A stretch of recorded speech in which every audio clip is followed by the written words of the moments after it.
remonter l'Ottawa puis la Mattawa, descendre la rivière des Français, gagner la baie Georgienne, franchir les lacs Huron et Supérieur pour, de portage en portage, atteindre l'Athabasca.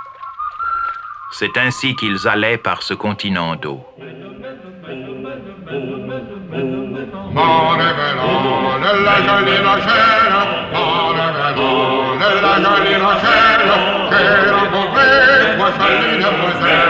C'est l'aviron qui nous mène, c'est l'aviron qui nous mène en haut.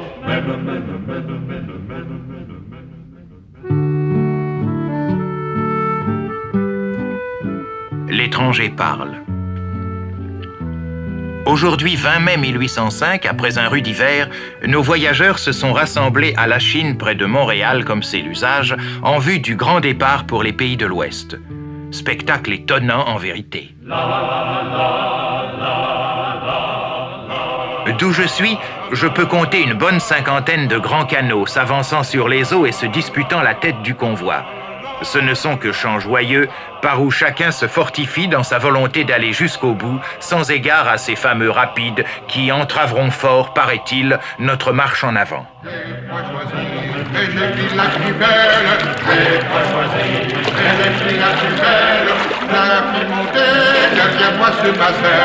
C'est l'aviron qui nous mène, c'est l'aviron qui nous mène en haut. C'est l'aviron qui nous mène, c'est l'aviron qui nous mène en haut.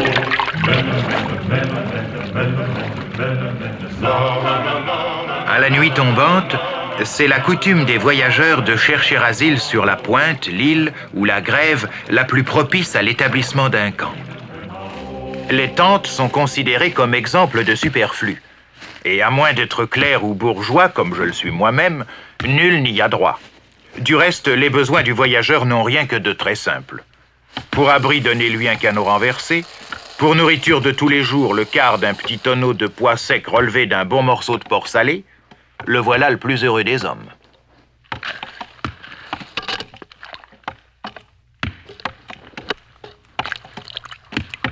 Assurément, ce n'est pas un gourmet. Les galettes qu'on nous sert comportent plus que leur part d'insectes, de petits cailloux et de bonnes crasses humaines. Ainsi, ces mains-là qui ont pétri la farine achevaient à peine, je l'ai observé tout à l'heure, d'enduire le corps de leur possesseur d'un mélange d'huile de moufette et de graisse d'our, bien fait en vérité pour rebuter les moustiques, maringouins et mouches noires qui infestent ces régions.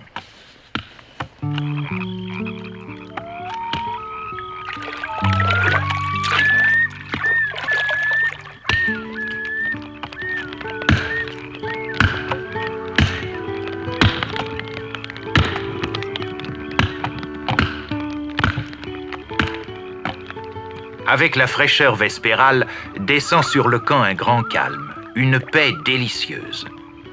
La marmite ronfle, le feu crépite, quelque animal lointain lance son appel, tandis que 1000 échos d'autrefois se pressent à la mémoire de ces braves gens qui n'en sont pas, et c'est ce qui me rassure, à leur première équipée.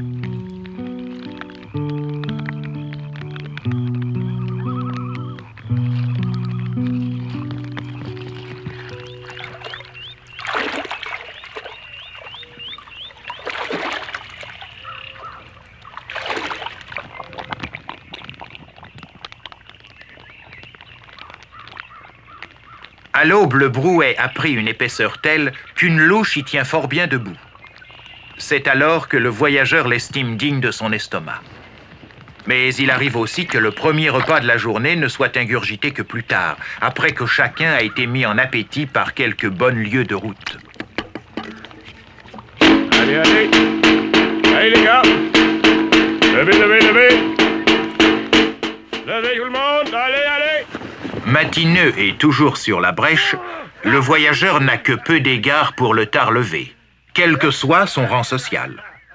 Il trouvera spirituel d'enterrer un citadin sous sa tente, prétextant le besoin qu'il a des montants pour charger ses canots.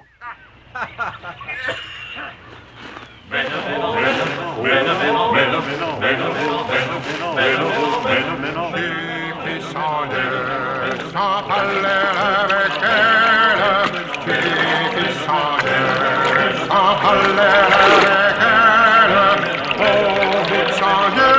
15 heures par jour, notre canot file sur l'eau à l'allure que lui imprime un coup de pagaie par seconde ou presque. Il me reste encore à voir, malgré cela, un pagayeur essoufflé.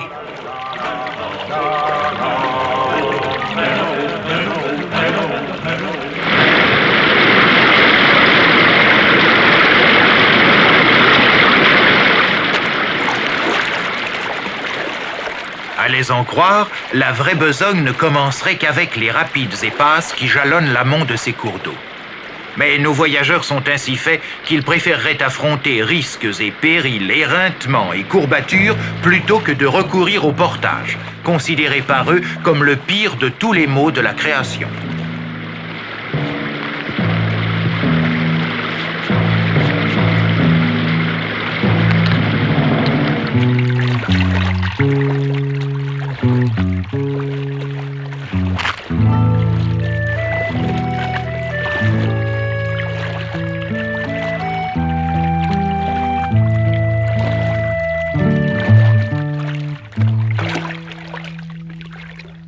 Deux heures de pareil exercice ont creusé plus d'un estomac.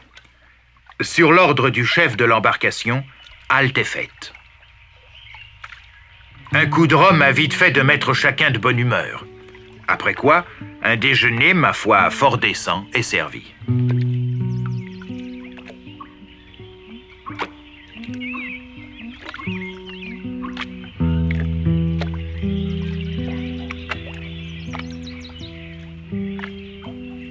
Il serait malaisé de déterminer qui des Indiens ou des Français canadiens ont les manières les plus rustiques. Les uns comme les autres fourreront de la mangeaille aussi bien dans leur poche que dans leur mouchoir que dans leur chapeau. Leur ragoût n'en est pas moins savoureux pour cela, et je m'y adonne à présent avec le même empressement qu'à cette pipe dont nous ne manquons pas de nous accorder la volupté toutes les heures.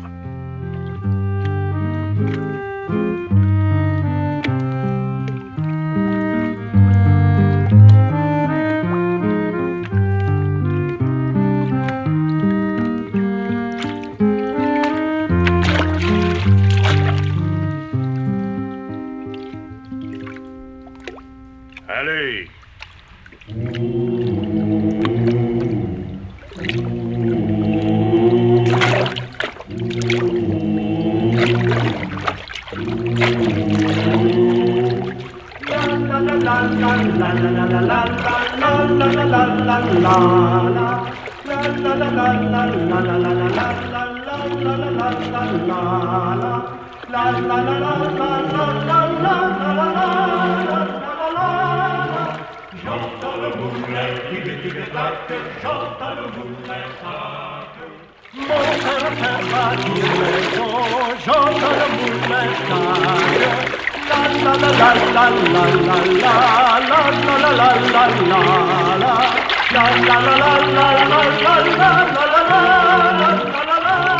La Mattawa est assurément plus vive que l'Ottawa. D'ici à ce que nous atteignions l'autre versant de ces hauteurs, les hommes ont cessé de chanter, sachant trop bien ce qui les attend.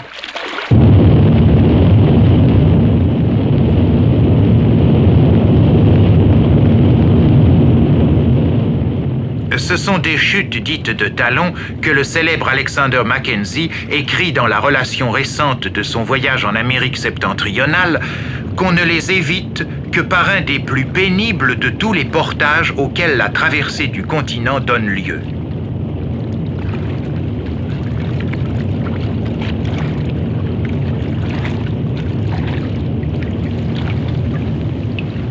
Pour ma part, je commence à m'expliquer l'horreur de ces gens pour tout portage. À cause de la grande fragilité de leurs canots faits d'écorce de bouleau, ils préféreront sauter tout habillés dans l'eau pour les décharger plutôt que de les voir toucher la rive. En su du poids des canots, chaque voyageur doit assurer le transport d'une charge de 540 livres d'effets de toutes sortes, sur plus d'une lieue parfois, d'un terrain fort raboteux. Si l'on considère que cette charge est répartie en ballots de 90 livres et que chaque voyageur s'impose d'en transporter jusqu'à 3 et 4 à la fois, on concevra le peu d'enthousiasme qu'inspire un tel portage.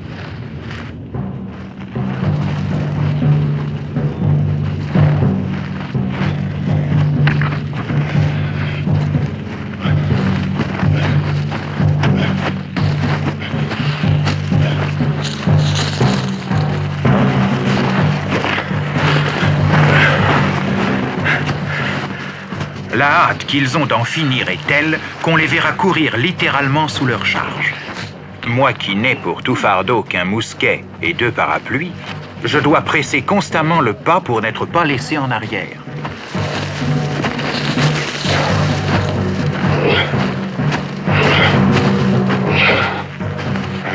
Quant aux porteurs de canaux, mieux vaut ne pas parler de leur accablement. Ils ploient sous 500 livres d'un bois que chaque portage trouve un peu plus imprégné d'eau.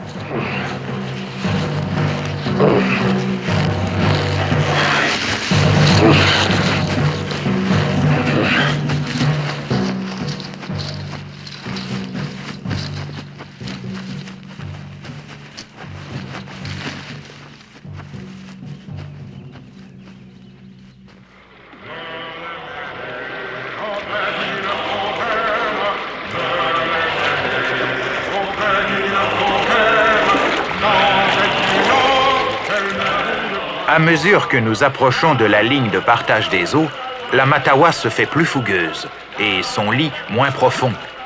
Bientôt, l'aviron ni la perche ne seront plus d'aucun secours et le portage lui-même est ici impraticable.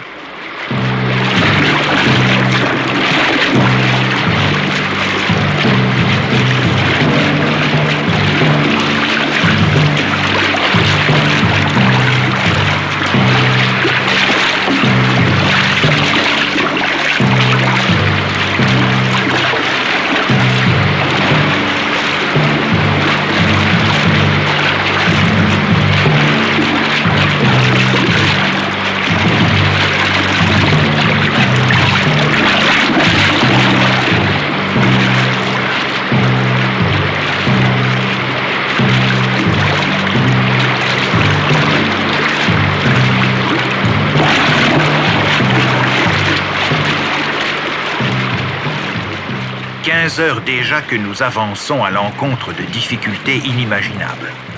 L'impétuosité du courant aurait vite fait d'emporter le malheureux qui ne serait attentif à chacun de ses pas.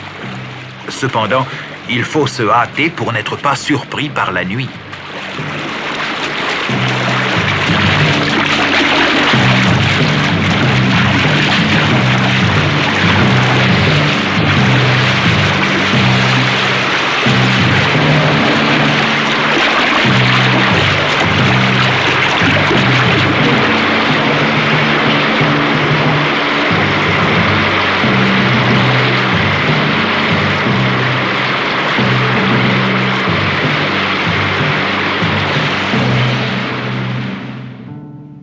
À mon retour, il me plairait de décrire mon expérience de ces voyageurs qui, depuis près de 100 ans, dit-on, poussent toujours plus loin vers la mer Pacifique dans leur avidité de pelleterie. Ce sont à coup sûr des hommes d'une trempe inconnue, qui ne redoutent ni la solitude de ces contrées perdues, ni la rigueur des zones septentrionales, ni les tempêtes des lacs déchaînés qu'ils doivent affronter à bord de leurs frêles esquifs.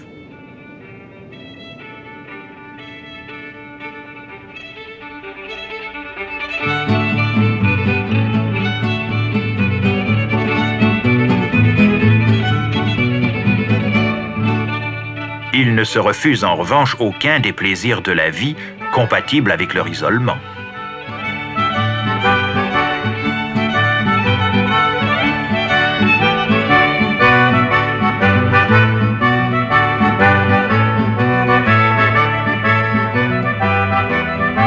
En guise de gratification pour les peines de la journée, je m'étais laissé aller à les régaler d'un vin de choix que j'ai apporté.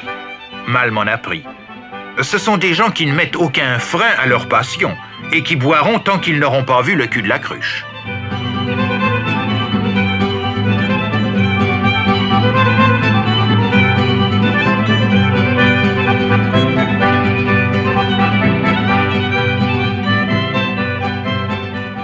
pourtant, je ne désespère pas de les ramener à une plus juste intelligence des principes de la morale chrétienne. Allez, allez, debout, debout, debout, allez, allez, allez. Allez, allez, allez, debout, debout, debout. Tout le monde debout, debout, tout le monde debout. La rançon de leurs excès d'hier, ils l'ont trouvée ce matin au réveil, lorsqu'il a fallu se remettre en route.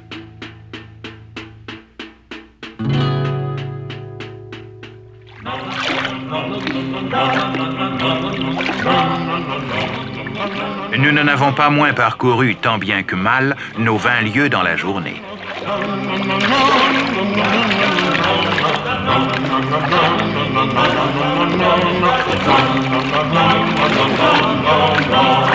C'est l'aviron qui nous mène, c'est l'aviron qui nous mène en haut.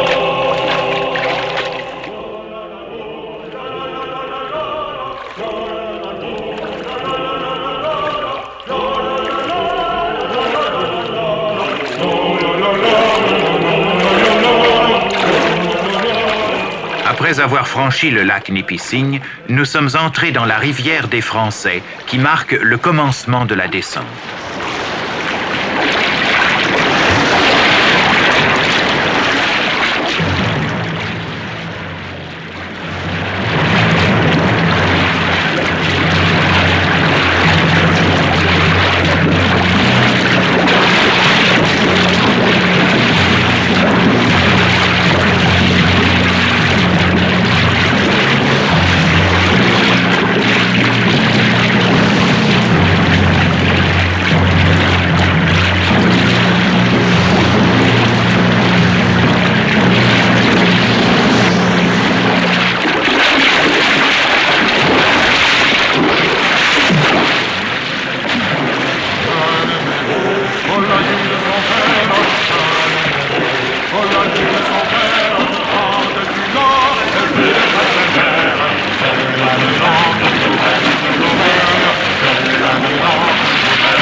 Dans leur désir d'éviter tout portage et de gagner du temps, les voyageurs sautent les rapides avec une témérité si grande que j'ai peine à leur dissimuler mon émotion.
Tels que je peux les observer, les voyageurs sont des hommes simples, d'un naturel gai, n'ayant d'autre vertu que leur courage. Quoiqu'ils n'entreprennent rien que par le désir de s'enrichir, mon sentiment est qu'ils contribuent grandement à découvrir le Canada et à le faire découvrir aux audacieux qui, comme moi, s'aventurent dans leur sillage. À la santé de ses sœurs et ses frères, à la santé de ses sœurs et ses frères, à la santé